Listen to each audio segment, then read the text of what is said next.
Here's my prototype burn barrel or incinerator.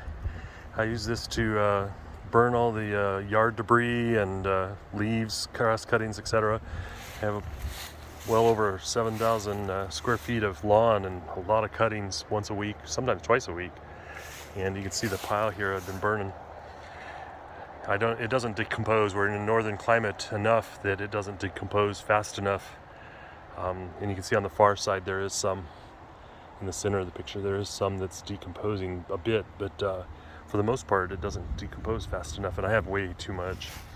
So I use this burner to incinerate that. It's got I call it functional yard art. It's got bear vents at the bottom, and this top comes off. That's how I feed it, and use the chimney to concentrate the heat in there and create more of a wood stove effect. It's got a few aeration holes there at the top. I'll take the lid off here in a second and I'll show you. Here's what it looks like with the lid off. You can see the bear paw ventilation down there and a little bit of smoke coming out of there. I burned 3 or 4 barrelfuls of yard debris in there yesterday, and it's still smoldering. It'll smolder for like a day or two and incinerate all that.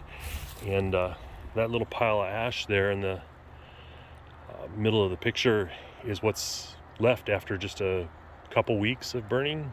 I'd say just a couple shovelfuls is all that's left. So it behaves a lot like a wood stove. Here you can see I've opened it up and it's starting to light and fire again, but the chimney and all that helps it incinerate everything.